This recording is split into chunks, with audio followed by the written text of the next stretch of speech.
வாங்க நம்ம நிதி மந்திரியை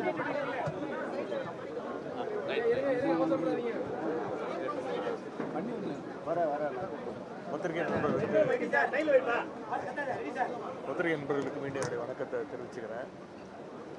இன்னைக்கு தமிழ்நாடு சட்டப்பேரவையில் திருத்திய நிதிநிலை அறிக்கையை இந்த அரசு தாக்கல் செஞ்சிருக்கு.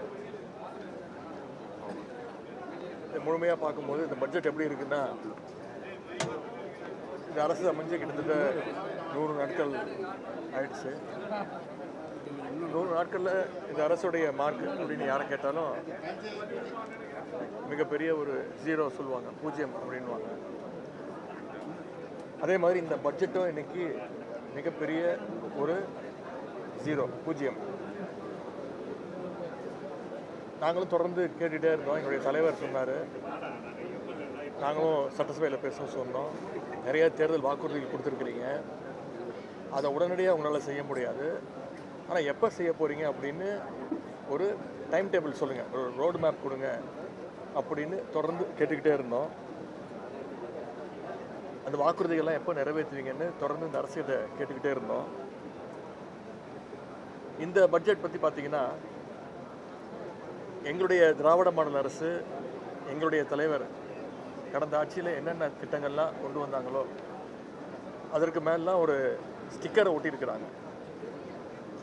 ஆட்சிக்கு வரும்போது மாற்றம் மாற்றம் அப்படின்வாங்க. இப்போ என்ன மாற்றம் கேட்டிங்கன்னா, எல்லாத்துக்கும் பேர் மாற்றம் செஞ்சுருக்கிறாங்க. அனைத்து திட்டங்களையும் பெயரை மாற்றிருக்கிறாங்க. பட்ஜெட்டுக்கு முன்பு பொதுவாகவே எல்லா முதலமைச்சர்களும் அமைச்சர்களும் அதிகாரிகளை கூப்பிட்டு பேசுவாங்க. அதே மாதிரி இந்த அரசும் கடந்த 10 நாட்களாக முதலமைச்சர் எல்லா அதிகாரியும் கூப்பிட்டு ஆலோசனை செய்வது மாதிரி ஒரு ஃபோட்டோ ஷூட்லாம் நடத்தி அந்த புகைப்படங்கள்லாம் வந்தது. பெயர் மாற்றம் செய்வதற்கு எதற்கு ஒரு ஆய்வுக் கூட்டம் நடந்துச்சு, அதிகாரியோட என்ன டிஸ்கஸ் பண்ணார் அப்படின்னு எங்களுக்கு தெரியல. உடனே இந்த தாய்மாமன் தங்க மோதிரம் திட்டத்தை அறிவிச்சிருக்கிறாரு. ஆனால் அதையும் பார்த்தீங்கன்னா தேர்தல் வாக்குறுதியில் சொன்ன மாதிரி அவங்க அறிவிக்கலை.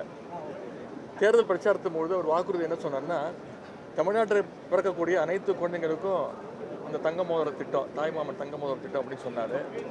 ஆனால் இன்றைக்கி பட்ஜெட்டில் அரசு மருத்துவமனையில் பிறக்கக்கூடிய குழந்தைங்களுக்கு மட்டும்தான் இந்த திட்டம் அப்படின்னு அறிவிச்சிருக்கிறாங்க. கொடுத்த வாக்குறுதிகளை நிறைவேற்றுற மாதிரி பட்ஜெட்டில் எந்த திட்டமும் எந்த அறிவிப்பும் இல்லை. அனைத்து திட்டங்களும் எங்களுடைய தலைவர் திராவிட மாடல் ஆட்சியில் எங்களுடைய தலைவர் திரு முத்துவேல் கருணாநிதி ஸ்டாலின் அவர்கள் அறிவித்த செயல்படுத்திய திட்டங்களை தான் இன்றைக்கி பேரை மாற்றிருக்கிறாங்க. இதில் இன்னொரு சிறப்பு, இந்த அரசுக்கு நன்றி சொல்லணும். என்னென்னா, ஒவ்வொரு துறையை பற்றி பேசும்பொழுது நிதியமைச்சர் பேசும்போதும் ஒரு குறிப்பிட்டு பேசுகிறாரு. பட்ஜெட்டில் இடம்பெற்றிருக்கு, இந்தியாவிலேயே நம்முடைய தமிழ்நாடு முன்னணி மாநிலமாக இருக்குது அப்படின்னு ரொம்ப மகிழ்ச்சியாக பெருமையோடு சொல்கிறாரு. திராவிட முன்னேற்ற கழகத்துடைய சாதனைகள் எல்லாம் இப்போவாச்சும் ஒத்துக்கிட்டார் அப்படிங்கிறதுக்கு நாங்கள் எங்களுடைய நன்றியை இந்த அரசுக்கு, நிதியமைச்சருக்கும் முதலமைச்சருக்கும் தெரிவிச்சுக்கிறோம். அதே மாதிரி அண்ணல் அம்பேத்கர் தொழில் முன்னோடிகள் திட்டம், அண்ணல் அம்பேத்கர் அயலக கல்வி உதவி திட்டம், அயோத்திதாசர் ஆதிதிராவிடர் வாழ்விட மேம்பாட்டு திட்டம், ஒலிம்பிக் சிறப்பு மையங்கள்னு எல்லாமே எங்களுடைய திராவிட மாடல் அரசில் செயல்படுத்தப்பட்ட திட்டங்கள் தான். வெறும் பேரை மட்டும், அவங்களுடைய கட்சி பேரை வெற்றின்னு எல்லா திட்டத்துக்கு மேலேயும் ஸ்டிக்கர் ஒட்டியிருக்கிறாங்க. அன்பு சோலைன்னு நாங்கள் கொண்டு வந்த திட்டத்துக்கு அது பேரை மாற்றி இன்றைக்கி முதியோர் பொழுதுபோக்கு மையங்கள்னு பேரை மாற்றிருக்கிறாங்க. நாங்கள் எங்களுடைய தலைவர் ஆட்சியில் கொடுக்கப்பட்ட லேப்டாப் திட்டம் உங்களுக்கு தெரியும், உலகம் உங்கள் கையில் அப்படின்னு அந்த திட்டத்துக்கு எங்கள் தலைவர் பேர் வச்சு கடந்த ஆண்டு 20,000 லேப்டாப் கொடுத்தோம். 20 லட்சம் அறிவித்தோம், 10 லட்சம் மாணவர்களுக்கு கொடுத்தோம். அதை இன்றைக்கி பேரை மாற்றி வெற்றி மடிக்கணினி திட்டம் அப்படின்னு பேர் வச்சுருக்கிறாங்க. கலைஞர் கனவு இல்ல திட்டம், அதோட பேரை மாற்றி வெற்றி வீடு திட்டம் அப்படின்னு பேரை மாற்றி வச்சுருக்கிறாங்க. அதே மாதிரி மாடல் ஸ்கூல்ஸு, அது தகைசால் பள்ளிகள் அதோட பேரை மாற்றிருக்கிறாங்க. முதல்வர் படைப்பாகங்கள் எங்களுடைய ஆட்சியில் கொண்டு வந்த திட்டம், அதை இன்றைக்கி டிஜிட்டல் நூலகம் அப்படின்னு பேர் மாற்றிருக்கிறாங்க. அதுக்கும் பார்த்தீங்கன்னா வெறும் 10 கோடி ரூபாய் தான் நிதி ஒதுக்கீடு செய்யப்பட்டிருக்கு. எங்களுடைய ஆட்சியில் கொண்டு வரப்பட்ட நன்னிலம் திட்டம், அதற்கு பேரை மாற்றி இன்றைக்கி மண்ணின் மகள் திட்டம் அப்படின்னு பேரை மாற்றிருக்கிறாங்க. தேர்தலுக்கு முன்னாடி எங்களுடைய தலைவர் தலைமையிலான அரசு தாக்கல் செஞ்ச பட்ஜெட்டில் கல்வி, சுகாதாரம், தொழில் வளர்ச்சி, இப்படி பல்வேறு சமூக நலத்திட்டங்கள்னு இருந்துச்சு. ஒவ்வொரு ஆண்டும் கல்வித்துறைக்கான ஒதுக்கீடு எங்களுடைய ஆட்சியில், திராவிட மாடல் ஆட்சியில் பார்த்திங்கன்னா கடைசியாக தாக்கல் செய்த பட்ஜெட்டு 48,500 கோடி ரூபாய் கல்விக்கு எங்களுடைய தலைவர் ஒதுக்கியிருந்தாங்க. இப்போ அதை குறைச்சி, முதல் முறையாக குறைச்சி 44,500 கோடி ரூபா தான் இந்த முறை ஒதுக்கியிருக்கிறாங்க. நாங்கள் தொடர்ந்து சொல்லிட்டு இருக்கிற மாதிரி காவேரியில் தண்ணி வரல. ஆடி 18 அன்னைக்கு கூட தண்ணி வராத ஒரு சூழலை இந்த அரசு ஏற்படுத்தியிருக்கு. நேற்று இந்த இந்து ஆங்கில பத்திரிகையில் ஒரு செய்தி வந்திருக்கு.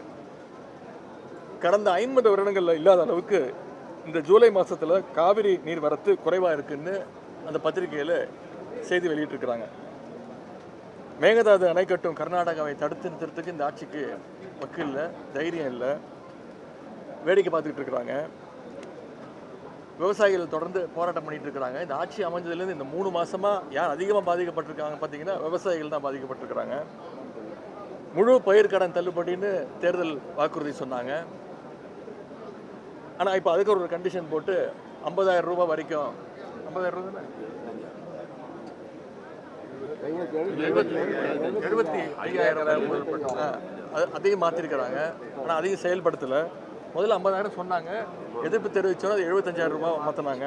அதையும் முழுமையாக செயல்படுத்தலை. தஞ்சாவூரில் நேற்று முன்தினம் ஆர்ப்பாட்டம் நடந்துச்சு. அதில் நாங்கள்லாம் கலந்துக்கிட்டு இந்த பிரச்சனைகள்லாம், விவசாயிகள் சந்திக்கக்கூடிய பிரச்சனைகள்லாம் அங்கே பேசினேன். அதற்காக நேற்று என்னை வீடு புகுந்து கைது செஞ்சாங்க. கைது செஞ்சு எப்படிலாம் அலக்கழிச்சாங்கன்னு ஒட்டுமொத்த தமிழ்நாடு பார்த்துச்சு. குறிப்பாக சட்டமன்றத்தில் எதிர்க்கட்சி தலைவர் என்ற முறையில் இந்த பட்ஜெட் பற்றி நாங்கள் எதுவும் கேள்வி கேட்டக்கூடாது, அதே மாதிரி டைவர்ஷன் டாக்டிக்ஸ், விவசாயிகளுடைய பிரச்சனையை டைவர்ட் பண்ணணும்னு நேற்று அந்த நாடகத்தை நடத்தினாங்க. என்ன மட்டும் இல்லை, தொடர்ந்து திராவிட முன்னேற்ற கழகத்துடைய சட்டமன்ற உறுப்பினர்கள் ஒவ்வொருத்தரையும் கைது செஞ்சிட்டு இருக்கிறாங்க. அதிமுக சட்டமன்ற உறுப்பினர்களை பார்த்து பர்ச்சேஸ் பண்ணிகிட்டு இருக்கிறாங்க. திமுக சட்டமன்ற உறுப்பினர்கள் மட்டும் இல்லை, இளைஞர்கள் ஜென்சி திமுகவினரையும் வலை வீசி தேடி குறிப்பாத்து டார்கெட் பண்ணி அவங்களையெல்லாம் கைது செஞ்சிட்டு இருக்கிறாங்க, வழக்கு தொடர்ந்துட்டு இருக்காங்க.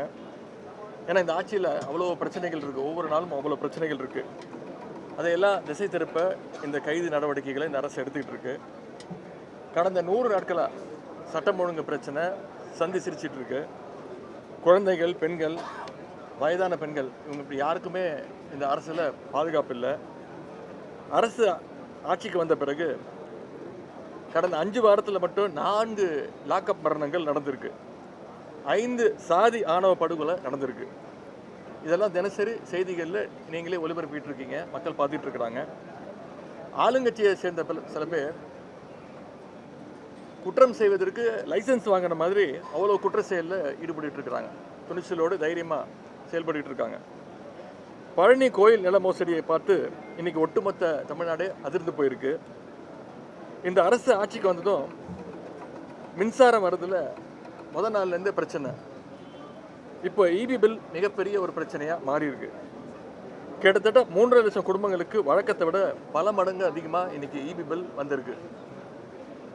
அமைச்சர்கள் அரசு பள்ளிகளுக்கு போய் அங்கே இருக்கக்கூடிய மாணவர்கள்லாம் வெளில வர சொல்லி, இந்த கட்சியினுடைய பேரெல்லாம் கோஷம் போட சொல்லி மாணவர்கள் எல்லாம் வற்புறுத்தி அதை ரீல்ஸ் எடுத்து வீடியோ எடுத்து அதெல்லாம் போட்டு இந்த அரசு அமைச்சர்கள் அவங்களுடைய பணிகளை செஞ்சிட்டு இருக்கிறாங்க.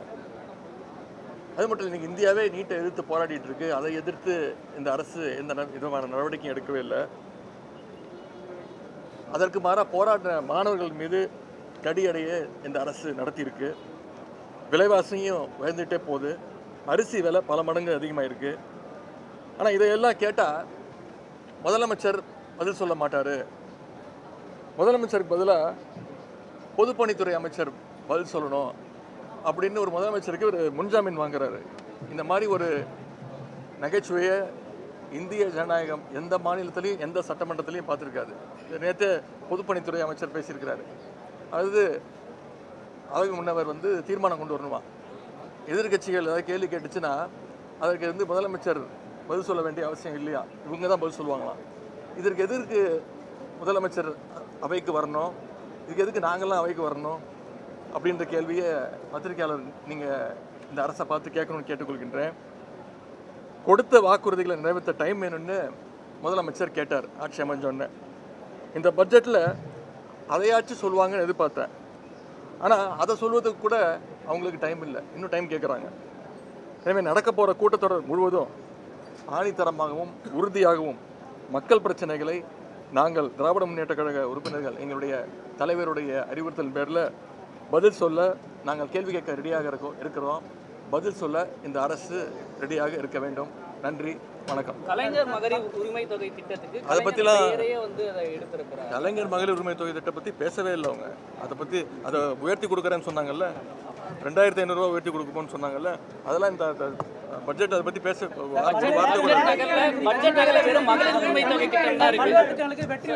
அதை எப்போ அதுதான் சொல்கிறேனுங்க. வெறும் அவங்க மாற்றம் சொன்னாங்க இல்லைங்க, நாங்கள் தான் எல்லாருக்கும் மாற்றம் சொன்னாங்கல்ல, அவங்க சொன்ன மாற்றம் இதுதான். எல்லா திட்டங்களும் பேரை மாற்றிருக்கிறாங்க, அவங்க சொன்ன ஒரே மாற்றம் இதுதான்.